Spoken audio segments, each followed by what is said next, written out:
they didn't have a wheel, and I don't think they had this geared structure to help them understand their own time system. This is just made, unless I can be corrected, this has been made for us modern humans so we can grasp what they did without this tool, all right?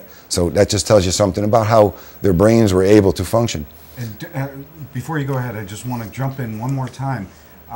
Haven't those hieroglyphics have only recently been fully understood, and there's some of them we still don't understand, right? Yep, that's an ongoing process. Yeah, so it's fairly new that we've only been able to determine. That's the Hopi stuff back there in back of us now. It's not mine, but that's true. It's an ongoing research constantly for that.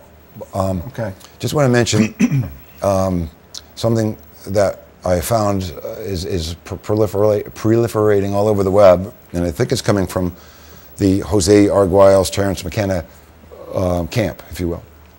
And that concerns this galactic beam and the crossing. Can we get the matrix back there? And the crossing of the plane of the galaxy, all right? And also the planetary alignments. Now, as an old time amateur astronomer, I love this whole planetary alignment business, okay? Planets they never really align anyway, but they do get close to each other, they occult each other, they'll conjugate and all those things. And humans can keep track of those things and watch them all throughout the year. But most people don't, because it's a very slow process, requires a lot of patience, and you do have to read a lot too. So the planetary alignment, there's no major alignment. I've heard people say that it's in a triad formation of planets, but with 9 planets moving around a common body, you're going to get that pretty often. So I think we've seen, there was the May 5th, 2000 book that was out trying to say there's a planetary alignment then that was going to destroy things. So watch your planets, be aware of them. We're going to have in future episodes, we're going to tell you some amazing things about the planets that the ancients knew and that you probably had no clue about. And it's going to be very cool. So that's the cool stuff to know about. The uncool stuff is to worry about an alignment. It's just not happening. Now, the galactic beam. Let me just read from my notes here. The sun crosses the general plane of the galaxy twice each year, just as it crosses the ecliptic, which is its own, the path of the planets takes across the sky. It's the plane of the solar system. Where the plane of our solar system intersects the general plane of the galaxy is coincidentally near our winter solstice. It's a day or so away from it. Excuse me. Now, this point, the center of the galaxy is the sun passes the center of the galaxy every year. And we're in the plane of the galaxy. We're not going to be leaving the plane of the galaxy anytime soon. We're not going to be torn apart by the gravitational No, forces. it's absurd. It's absurd. Somebody draws a line down the center of the galaxy, estimating where it is, and you cross that, and that's going to change it. No, it's silly. I'm sorry to upset anybody with that news, but there are actually more interesting things out there than that. And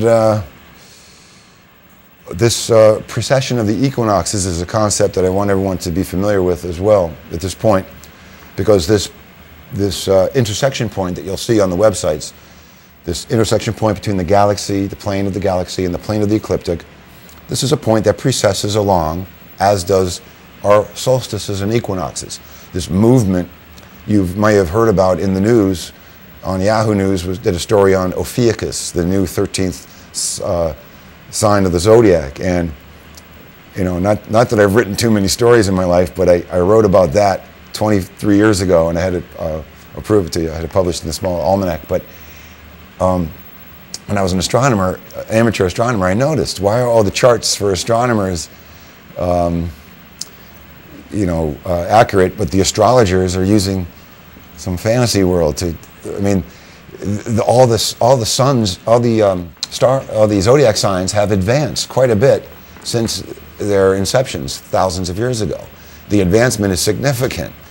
I myself, when I was born, the sun was in Ophiuchus, right? That's why I got into it. I'm like, where was the sun when I was born? Well, it's kind of close to the center of the galaxy, but no, it's not even in Sagittarius anymore. It's Ophiuchus, all right? So it shouldn't be then that we convince everyone to believe in the zodiac. This should be proof that the zodiac is silly. That if there's meaning that you find in there, there's something else going on. I'm not saying the zodiac is nonsense, but if there's meaning there, let's find out what it really is. Now, we can should we touch on the calendar itself?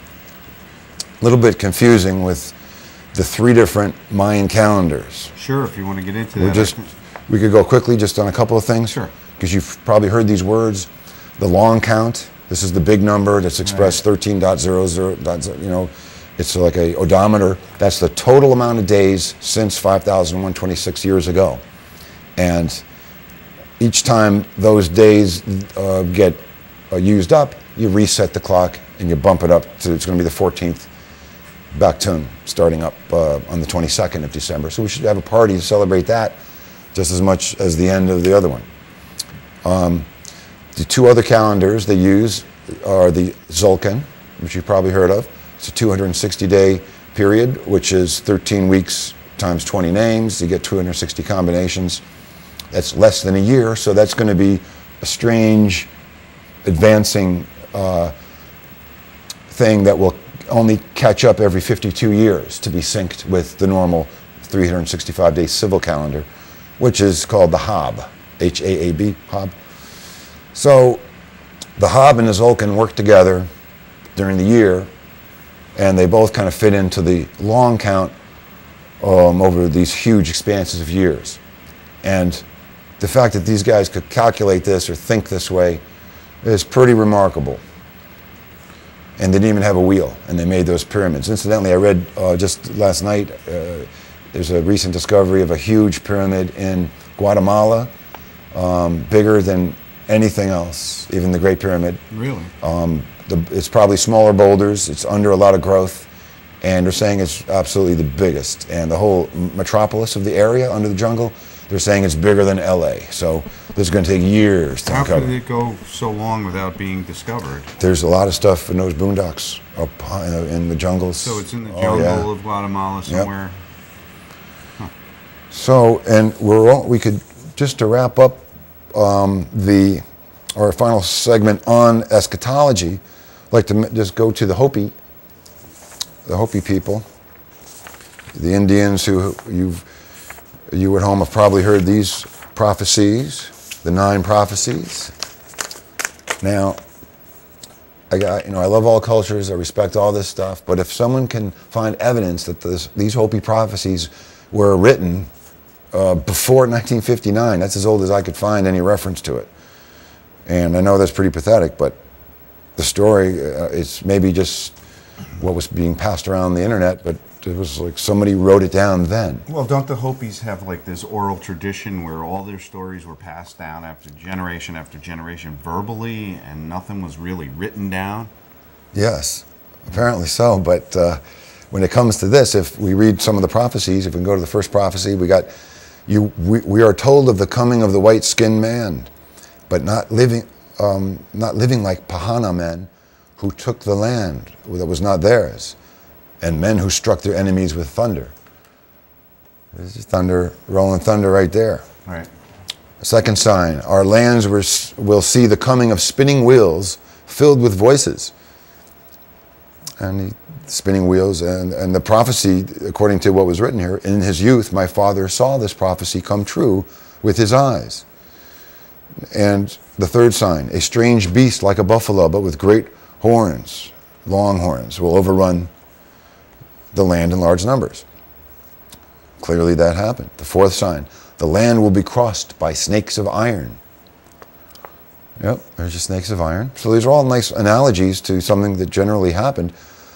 The fifth sign, the land will be crisscrossed by a giant spider's web. The sixth sign, the land will be crisscrossed with rivers of stone that make pictures in the sun.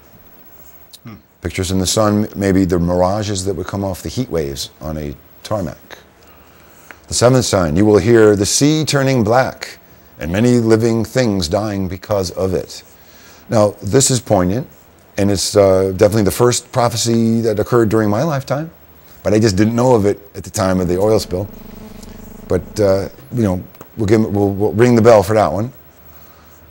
This the eighth sign.